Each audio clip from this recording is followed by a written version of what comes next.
Welcome to Real Estate Real World, where we talk to the movers, shakers, and leaders that are getting it done right now in the real estate industry and beyond.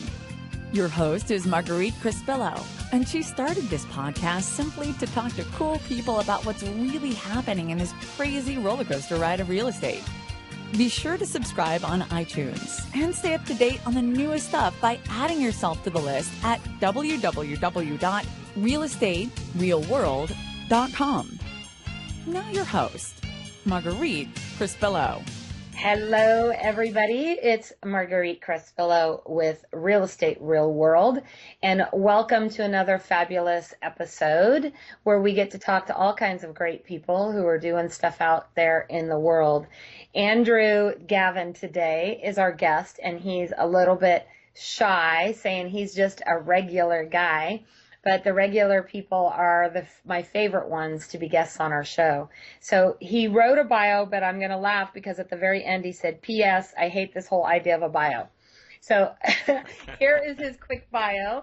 Andrew Gavin is the co-founder of listerblog.com, a done-for-you content marketing platform for professionals in relationship businesses. He's also a licensed real estate agent in San Diego, one of my favorite places on the planet. Andrew spent 15 years working in the cycling industry with pro and elite level athletes and top retailers from across the country. His bike shop, hightechbikes.com, was ranked as a top 100 of bicycle retailers in the U.S. Andrew, with the help of his beautiful wife, Maribel, has taken his passion for cycling kids and community to create the Bikes for Kids charity. He is leveraging the relationships built throughout his charity to grow his real estate business and make a difference in his community. Welcome to the show, Andrew. Hey, thanks for having me. You bet. So Andrew and I met, well, we haven't actually ever met in person yet, but we will soon. We met on Facebook in a group called Real Estate Owls, I think is where we first met, right? Probably Lab Coats, I would think. Oh, yeah, maybe Lab Coats. Well, before that. The Owls group's barely 6 months old, so... I know we've been chatting much longer than that.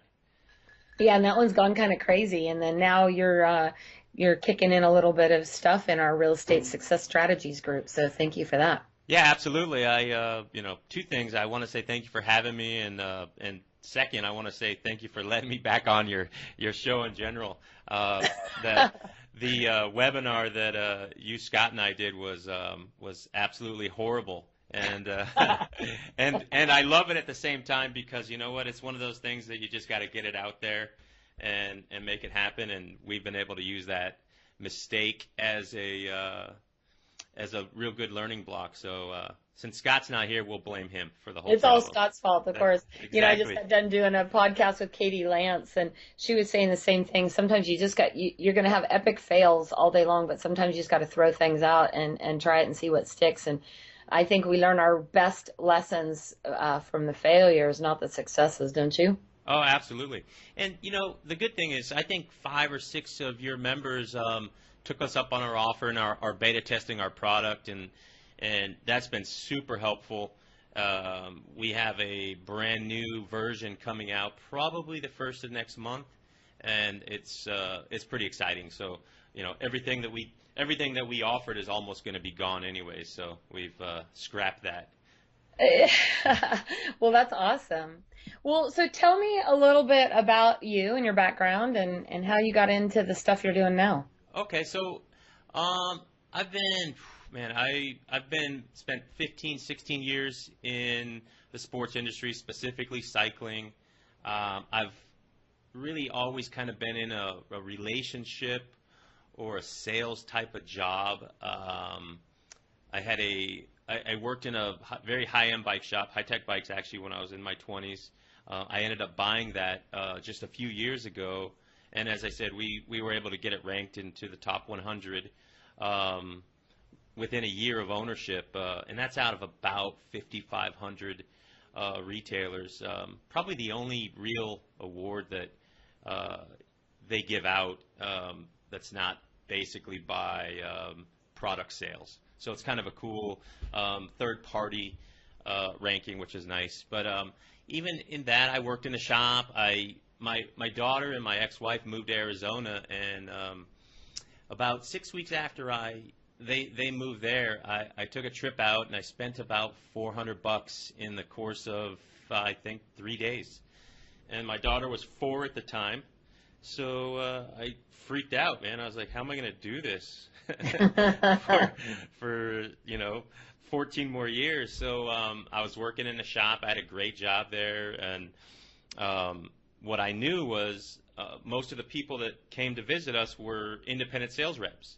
And so when I went back, I spoke to all my friends that I'd had good relationships with, and half a dozen of them had, in the territory that they serviced, Arizona was part of it. So I offered to see their dealers out there just so I could get a 1099 and write off my $400 a month. I was figuring I didn't have to sell anything. I didn't have to do anything. My whole goal was to see my kid and talk about bikes and stuff, which was my huge passion at that time. So I did that, and I took it seriously as well. The first 6 months, I didn't sell a single thing. I didn't know anybody. It was really interesting and great tie-in to, I guess, if you're, probably, we'll stick to real estate because that's how we know each other. But as a realtor, I was basically like, transplanting myself into a new community, which a lot of people end up doing in this industry. Exactly. And so what I had done at that point, I knew I was an expert in my field. Working at a very high-end shop since day one, always had really good connections here in San Diego. San Diego and a lot of the southern states have very active cycling communities because of the better weather. And we have a ton of pro athletes that come here regularly to train. When you're selling bikes in the $10,000 to $15,000 range, the pros come to those shops. Yeah. So it was cool. But so, I had to go visit my daughter. I started this business out there, and people were expecting me to do something. I had no relationship, so these people weren't buying anything from me. They had nothing. They had really no interest. So I realized that immediately, and I decided, you know what? What I need to do is just go and hang out and be helpful. And so for 6 months, I visited shops every time I was there, every 6 weeks. And the only thing I would do is just go in, try and get 5-10 minutes, talk to them, see if I could help in any way. And the one thing that I did every time I went out is back in oh man, when was that? Like, it's about 10, 12 years ago now. One of the fads was all the crazy color and design Puma shoes. I don't know if you remember yeah. this. So and I was a sports guy at the same time. So every time I would go out, I would go to the store and try and find the craziest pair of Pumas that I could. And I would just and I just dress nice, regular, t-shirt, polo, jeans, and then some crazy orange or blue or, wild shoes. And, every time I get a few comments here and there, no big deal. And but year two, in retail like that, you sell preseason stuff, and you try and get all these orders booked ahead of time. And the more stuff you can pre-sell and get on the shelf early in the year, it generally means you're going to sell more of that or your product in that store at that time because they get used to selling it. They've got to get rid of it, things like that. So year two, I started setting up all these preseason presentations, and one after the another. Who are you? Oh, I'm Andrew. Oh, you're the guy with the funny shoes. And it caught just enough to get me, remembered. And I never really had to sell much. Year two, and then year three. By year three, I had pretty much broken every sales record for the brands I was representing out there. And those companies started offering me more business in San Diego, which was difficult. So because I was still working in the shop here. So I quickly decided, you know what, I can do this. I didn't want to say no because we were kind of heading into that downward economy. So I'm like, I'm not going to say no to any money. So I quickly built a business with a partner, and everything that I acquired brand-wise, he sold in San Diego, and then I sold in Arizona, and it was great. I built a business literally on a couple of trips to see my kid a year, and taking a whole bunch of coffee breaks and answering my phone. I mean, it was incredible. My boss at one point, he knew what I was doing. He was supportive, and I just told him one day. I said, "Look, I don't even want any more money. I just need you to understand that I might have to answer a phone call here and there, and I'll never do anything that interrupts someone that we're working with in this business." And he was like, "All right, fine." Saved him money, and there's always dead times in a retail store, so it worked out good for me.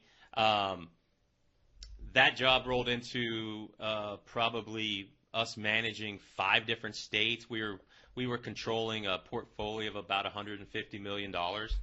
Me and a partner, and we had built it up with 3 other sales guys, and then we were approached by a company called 510, which is their core business is climbing, and they had built a shoe. They have this proprietary rubber that's super sticky, and it helps with gripping to rocks, things like that. And they had just launched some cycling products, some shoes, and so we were selling those, and they kept asking us, can you guys run our cycling team? And so we finally talked to them, and it didn't make sense. They didn't even have a cycling team. They had a couple of sponsored athletes, but in their world, that's what they called it. And maybe a year later, they came back to us again with the same request. And at that point, sales were way down. So I talked to my partner, Scott, and I'm like, you know what? I got an idea. And I literally fabricated a job for us, between him and I, splitting this job role 50-50, him in the shop, him in the office, or me in the office with on the opposite days. The other would be out selling our own products.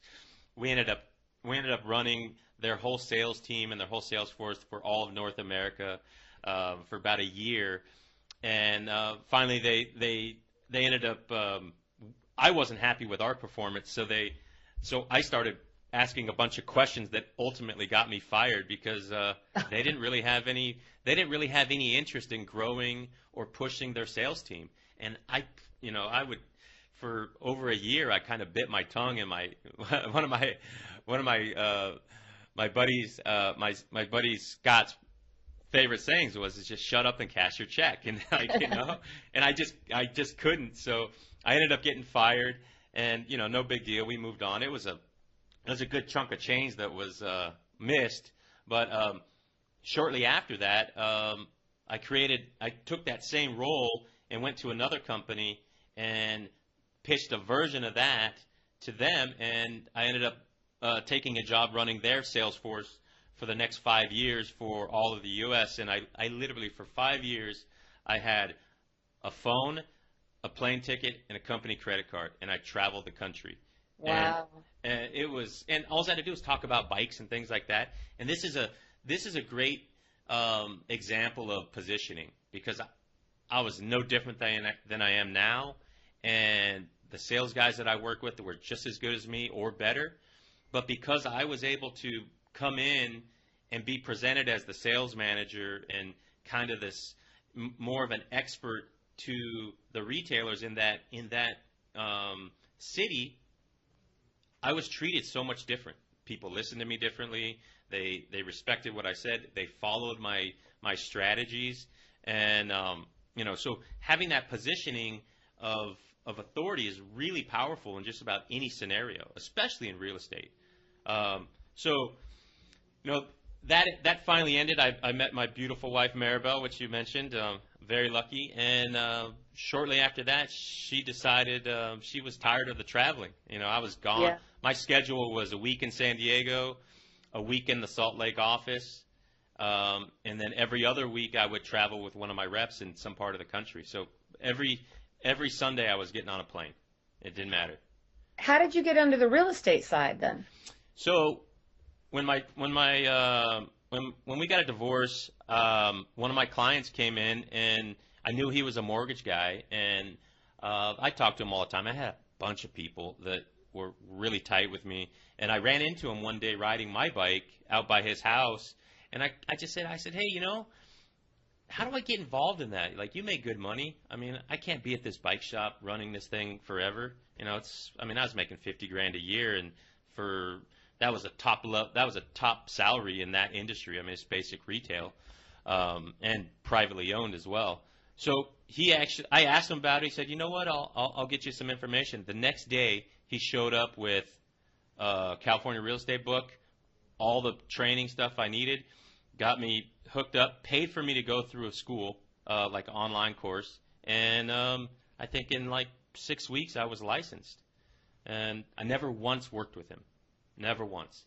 And I worked as a buyer's agent for maybe a year in 06, 07, and then I jumped on a plane, and I had no interest in looking back at real estate. Like, I was making 150 grand flying around the country. Like, there's, and any day in the sports industry, the worst day is better than the best day in real estate. Even if you're cashing 100 grand checks, it's just, the experience is so different. So my wife said, you know what, we got to look at maybe settling down a little bit. And I was doing so well with Reynolds, the company I was working for. They were really pressuring me to move to Salt Lake because they wanted me in the office 3 weeks instead of 1 week. And the 2 weeks I was in San Diego, they wanted me there. But my wife's she's a career high school principal, and so they were going to compensate me really well. But for her, she would have lost half of her pension and salary moving to Salt Lake. So we were like, no. And Salt Lake from San Diego is really, it's not a good move. So I retired from that, and I ended up buying this bike shop that I'd grown up working in, and we ran that, got it into the top 100.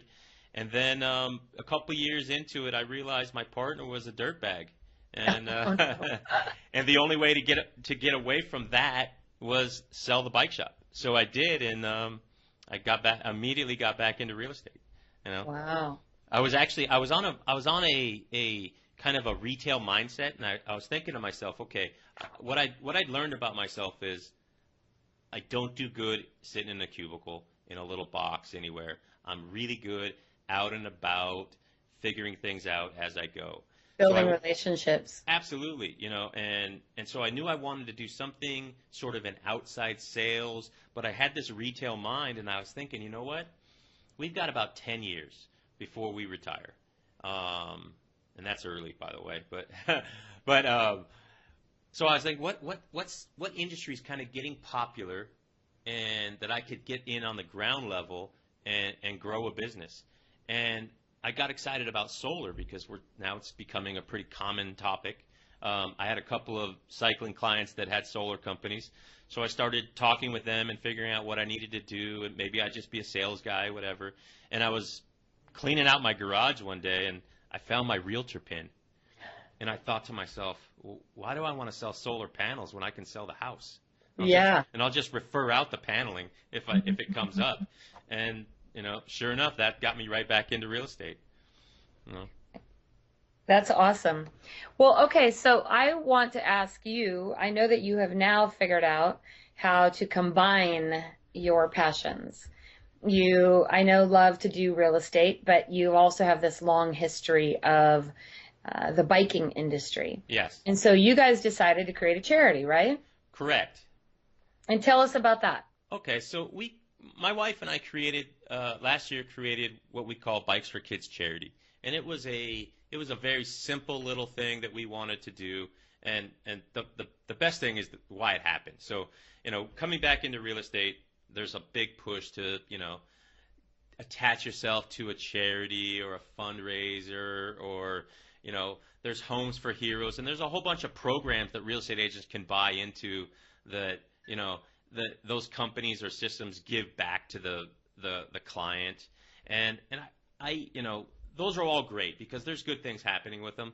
I don't particularly like the idea about the marketing, and so I sort of stayed away from them. And I thought to myself, you know what? As a positioning piece, I'd rather be in control of this thing than be a helper in it. If I'm going to do it, I'd rather be kind of in charge. And so I started kind of figuring out what I wanted to do, and bikes wasn't even into it at that point. But my wife and I were riding up the coast, actually towards Carlsbad, one day, and we were passing Torrey Pines State Beach, and Beautiful area. Oh yeah, and she looks over and she sees this older couple out there, and the husband's walking with a little trash picker grabber, and his wife's just walking with him, and they're holding hands, and she's like, that's going to be us when we retire. And I thought to myself immediately, I said, oh my God, I'm not retiring and going to pick up trash on the beach. That's not going to be my thing. Within 2 weeks, I created this Bikes for Kids charity, like as a way to avoid that. Like a way to avoid picking up trash. That's funny. And there's no it's great, someone needs to do it, but I'm not passionate about picking up trash on the beach, And I knew I couldn't get excited about it. She'd have to drag me there. And my wife is a very giving person. I wouldn't do this without her for sure. I'd find somewhere else. Yes, we know you married up. Oh, absolutely. Yes, very, very fortunate. And that's just proof that I'm a really good salesperson. Yeah, clearly, that's yeah. for sure. So, funny thing, my husband, we sold our brokerage a couple years ago, and he was technically going to retire, right? Yeah. And I said, that's so awesome. I have this great big honeydew list, and started giving him this honeydew list, and part of it included, we live on 5 acres, and so he was having to do, stuff around the house, and he was doing a lot of manual labor. Right. So he pretty quickly figured out that retirement was not for him, and he is now doing stand-up comedy and working in wholesale mortgage business, because he said he did exactly you. He's like, I'm not going to go do that, so I better go figure out something else to do. Oh yeah, I was just like, no way, and we've done a ton of stuff. We've worked at the Children's Hospital. We've worked the Special Olympics. We do a bunch of stuff with some local community charities, which kind of tied into what we're doing. But so with the Bikes for Kids, going back to that, what I decided was, okay, I have some really strong connections in cycling, bike shops, whoever, industry people. I knew that if I could raise $100. With my connections, I could turn that into $150 of purchasing power. And so I said, okay, I have a way I can be a key influencer in this, and then at the same time, I could help myself with my charity, avoid picking up trash. I could help inspire kids to that might not have a bicycle, that might not have the ability to enjoy just being a kid these days. The independence of owning a bike, being able to just, jump on and head down to the park or over to the store. And at the same time, I knew from being a bicycle retailer that there isn't any real push for kids to be in the sport of cycling. I mean, it's not in any schools. It's not really it's in very few colleges, and it's quite expensive. I mean, for me, I'm talking about giving back to kids, and yet my bike shop, the average sale price for a bike was like $9,000. Yeah, not even reasonable. Yeah, for average person that's not doing biking. Right, and the retailer that does the most bikes is like a Walmart or a Target. That level, they're pushing bikes out like crazy. So, my wife is a principal at Sweetwater High School here in San Diego. Cool thing about that, she's actually a graduate of that school. Oh, wow. It was also her first teaching job, and now she's the principal. So it's such a cool thing. It's like I've never seen her more excited. And she grew up in the community. Here in San Diego, National City is the second oldest city as well. It's the only city that has only one high school. So she's the center of that little town already. And so on a side note, my father passed away when I was young, and he's actually buried in National City. So okay. I've ever been there to National City, is a little cemetery there, but great town. Oh yeah, it's cool. So, so we realize, and great example of why we're doing this for kids. My wife, amazing person, but growing up in a low income, community like National City, they didn't have a house that had a pool, and parents could never take them to the beach. So my wife, a resident born in San Diego, doesn't know how to swim. Oh, yeah. So she never learned. It's just not a thing we do. I'm fine with it, but I think of that. What if it was bikes? She knew how to ride a bike because it's happened, and now she rides a lot with me. We ride a tandem together mostly, but if she didn't know how, it would be the same thing. Like, she just doesn't know the experience of being out swimming. And so I thought about that, like, these kids really can't do anything. And for her, it's a lower income city, and because of that low income, the obesity rate's even higher. Oh. So we decided, okay, if we're going to raise money and buy bikes, we're going to deliver them to this community. And so then to come up with the idea, we created this in a way basically to really give me a kind of a charity effort for my real estate business, but it wouldn't have made any sense unless I was passionate about it. Absolutely. So that's really how it kind of was created. And, I haven't picked up trash on the beach yet. Well, we might have to delegate that to you in some sort of punishment when you get in trouble. Yes. Yeah, that's... Well, so tell us so a couple things. Help me understand how the charity works. You guys raise money to buy bicycles, and then you donate these bicycles to how do you decide who to donate them to? Great question. So this year, being year one, I wanted to get the paperwork going for a 503c, which is quite long and it's expensive. So I was like, all right, I don't want to get involved in that. And I actually raised a bunch of money through groups like, actually, Lab Coats was one of the highest donating groups. I think they donated as a group, different members, probably close to $500 for the effort last year. But so I thought about it in a way that I had to, how do I say this? I had to create it in a way that could be like redone and trusted from people across the country. So I knew that you writing a check for $5 to $50 to me might be a little bit weird, especially if we don't know each other. Right. So I immediately said, okay, let's use a GoFundMe, which is pretty safe. I know they take some money, but it's well worth it, because without it, I know I wouldn't have got the amount of donations. And then I thought, okay, where do I put this money? And I don't want to pay taxes on it. So we were already involved in the local Kiwanis Club. So Maribel went to her Kiwanis Club and said, hey, this is what we're doing, and we'd like to put the money into a fund, but we would like to be able to take it back out and buy these bikes for kids. So that was how we set up the financial piece. Then, because Kiwanis is kind of geared towards helping kids, they said, okay, and they got involved a little bit, and because we were using their bank account and kind of that, I stepped back just a little bit. But so they went in and they kind of started sourcing kids. And what we decided was the criteria was basically we knew 80% of the population in National City is low income. So that's a given. So we knew they were kind of low income. Maybe they hadn't had a bike or not. But then we wanted to look at, okay, which kids are doing well in school and which kids are kind of standouts for citizenship. So they had to have, basically it was low income, which we knew was about anyone, doing good in school, showing up on a regular basis, attendance, and being kind of a standout, like a positive role model. And so we went to each of the 10 schools and asked the principal, and she put this out to the teachers, and the teachers all came up with, one kid in each grade.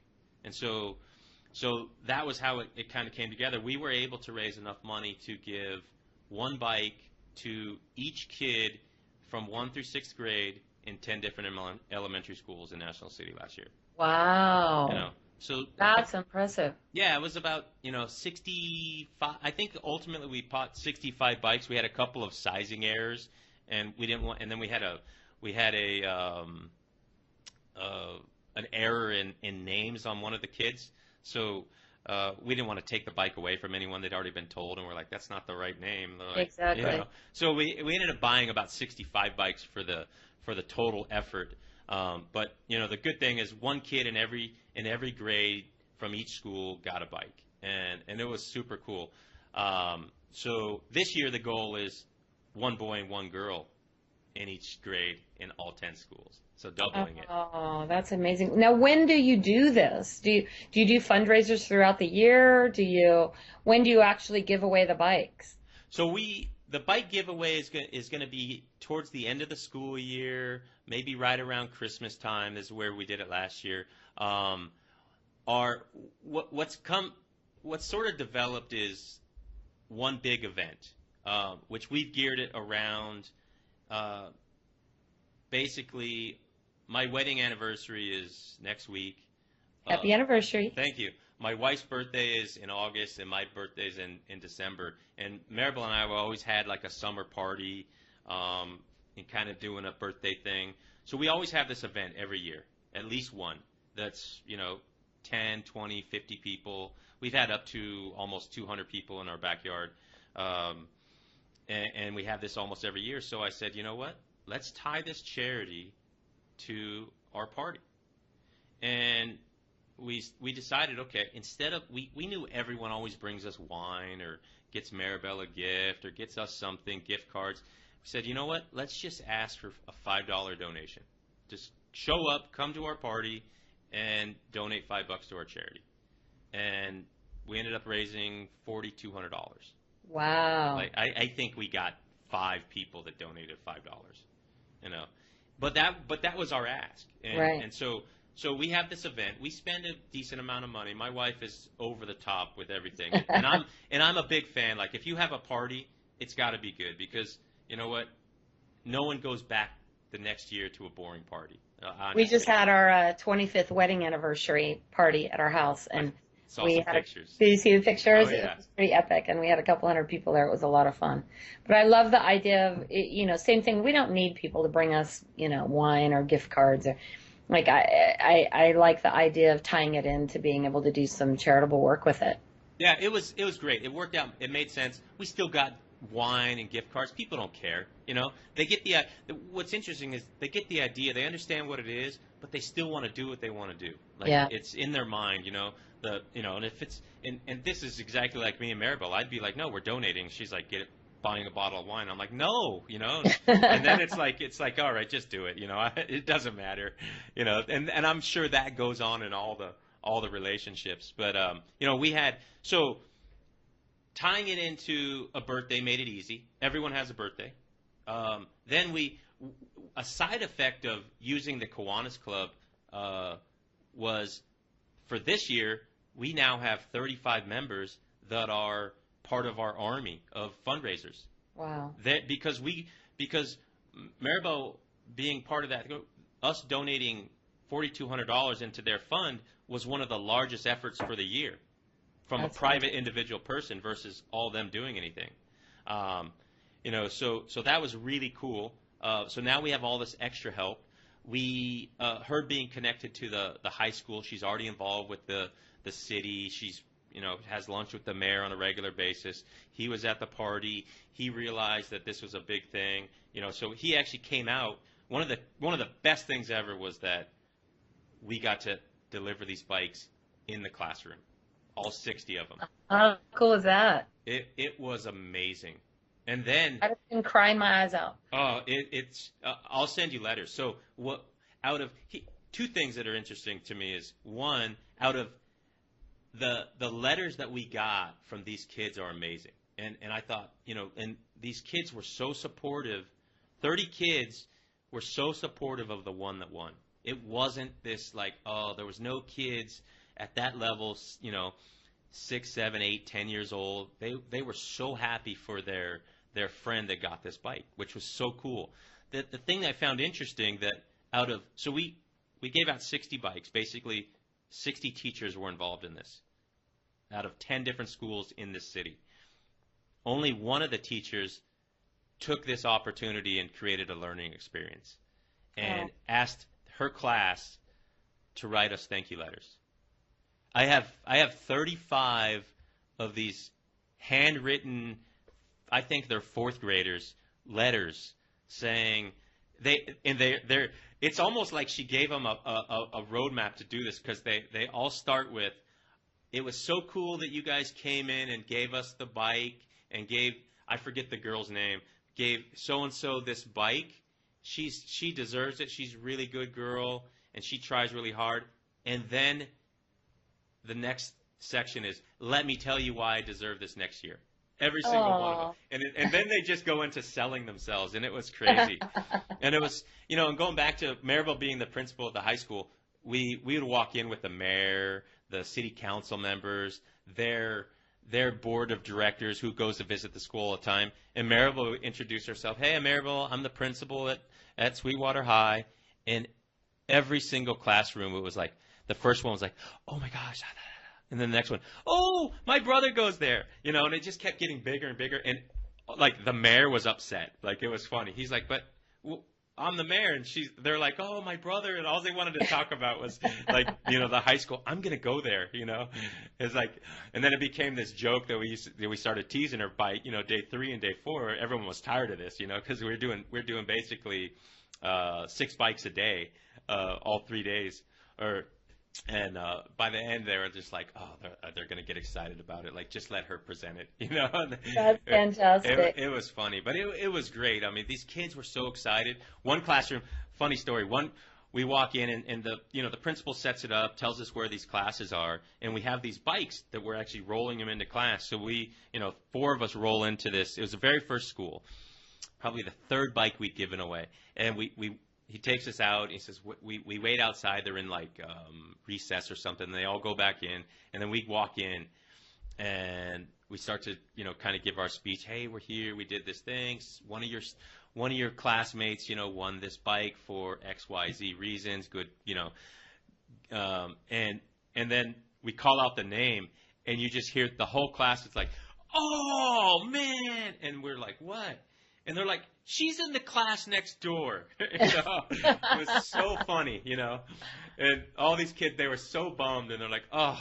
So we had to go back next door, and we give it out, and you get the same exact experience. It was so funny, though. And, I mean, I'm telling you, the very first girl was a 1st grader, and I feel like she was about 1.5 feet tall. Like she was so little. Tiny thing. Oh, yeah. And and it got better, and we got more used to it because you don't see kids this all the time, so they just seem so small.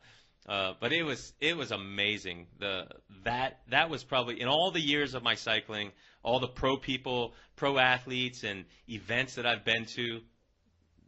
Seeing these kids get these bikes was priceless. It really was. So are you only doing this in the San Diego area, or are you doing these kind of projects in other areas yet, or is that the plan? So ideally, what I did when I put this thing together, I thought, you know what? I desperately need something like this for my real estate business. And because it's a great marketing piece. The Bikes for Kids charity, all the updates and things, to me, I use them just as content. And every real estate agent needs content to share with his list, his spheres, database, whatever you call it. And so I thought to myself, well, maybe I can inspire other agents to do something like this. And for one reason, the most basic reason is if we don't do something, why should we expect anyone else to? So we took that on ourselves. And I thought, you know what? As real estate agents, we have a unique opportunity of how many people we meet a day, a week, a month, and then when you think of how many people we should meet, which is probably 10 times the actual amount, we connect with so many people that we could really take our job and our opportunity and make a difference, whether you're raising money for bikes or autism or a disease that has plagued your family or a friend, cancer. I do some other work. When this isn't going, I work on a board for the ADA where they have a cycling event here, and I raise money for that. But so I kind of flip back and forth every 6 months. But creating Bikes for Kids charity, I thought, okay, how do I make this easily repeatable for myself and then maybe for anyone else?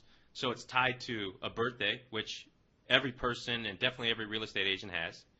Most people have, probably at 1 or 2 events a year that they might have people over at their house, and at least 100, 150 people, maybe 300 between you and your spouse or boyfriend, girlfriend, and you can easily find a community that has a need. So all these things kind of came together, and this system is very easily, can be transplanted to any city and town with a little bit of effort.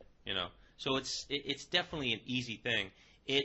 I do schedule kind of marketing time for the charity into my day. So I'm not doing, follow up with my sphere, or I'm not, knocking on expired doors, or pick whatever prospecting you do. I do replace that time with this effort because it's a serious effort, and it gives me content to get back in front of everyone.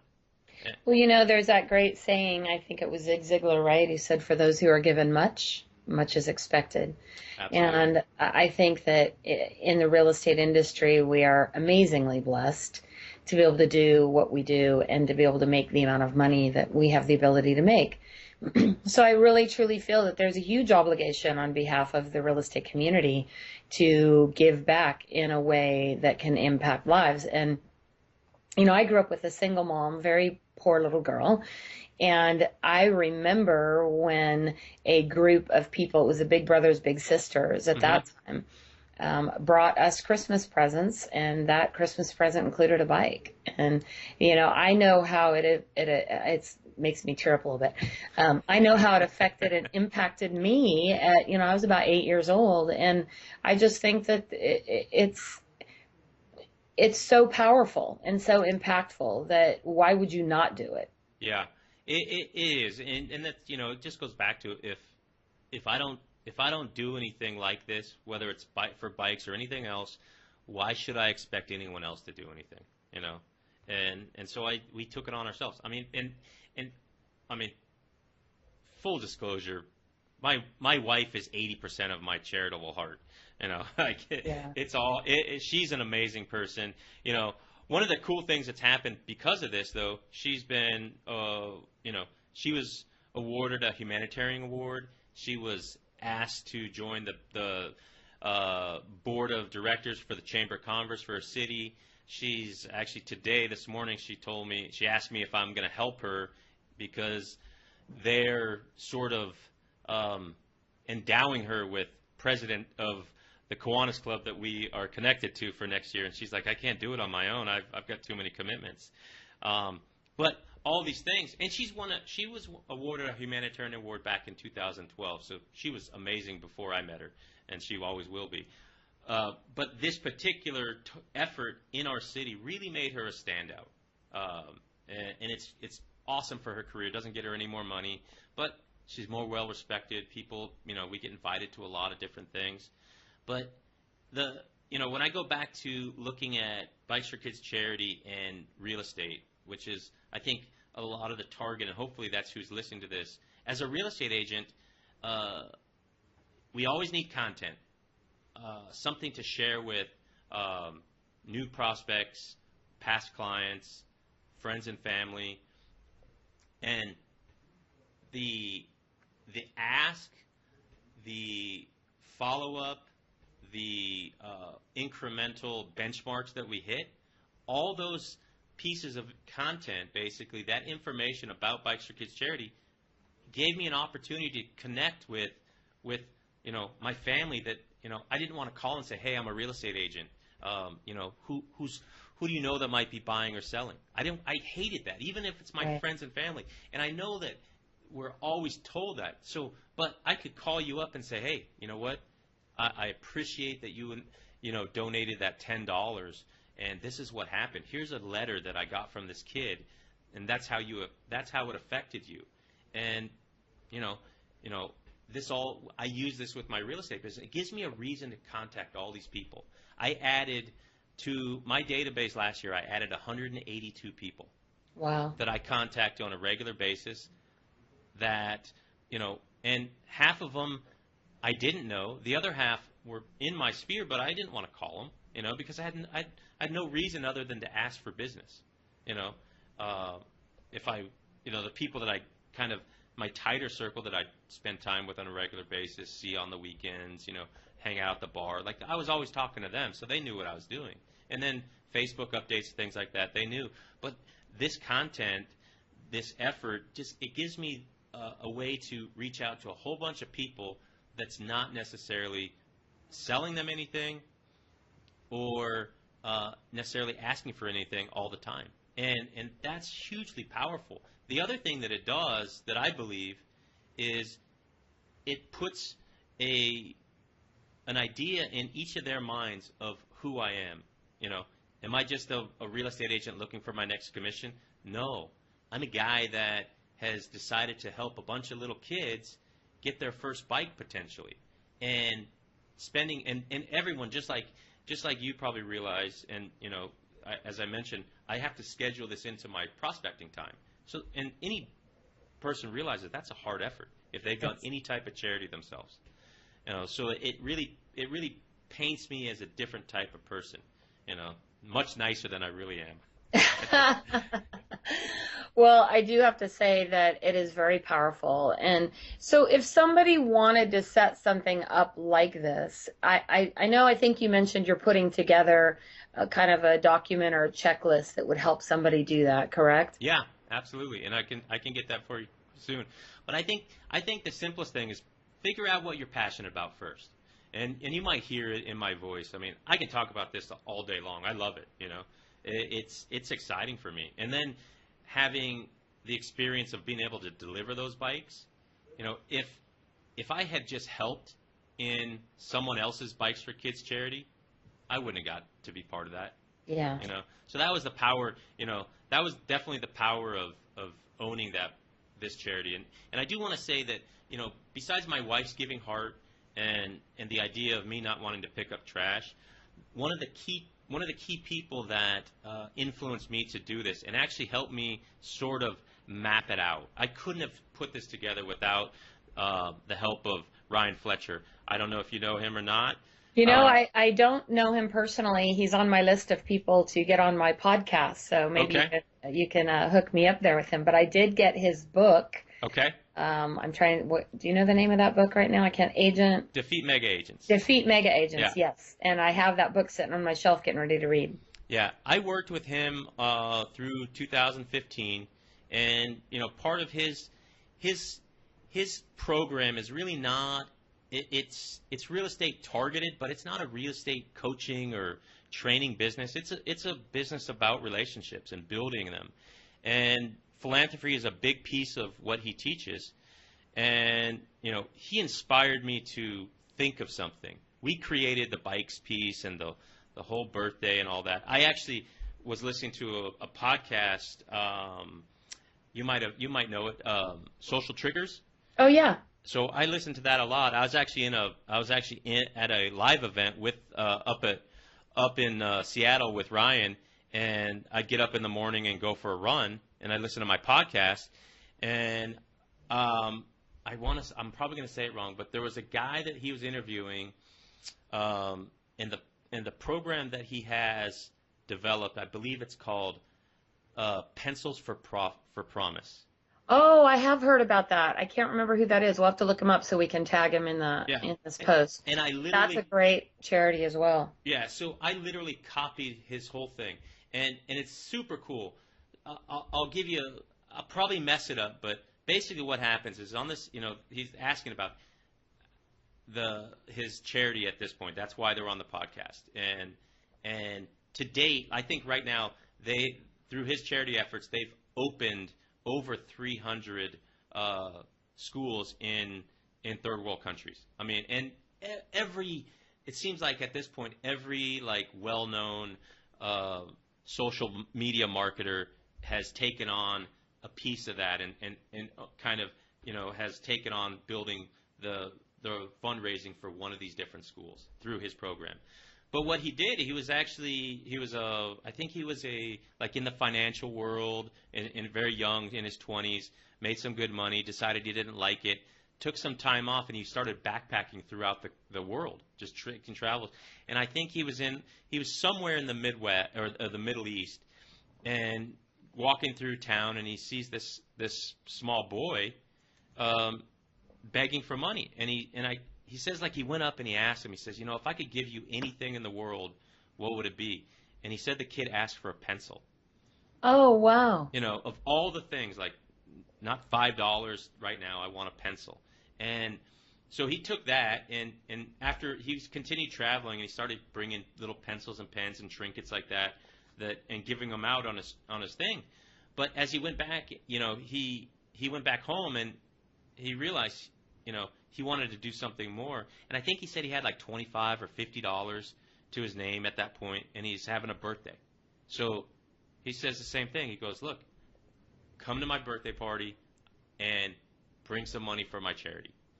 And, that's how building over 300 schools started. I mean, it's just insane. Isn't that crazy? Yeah.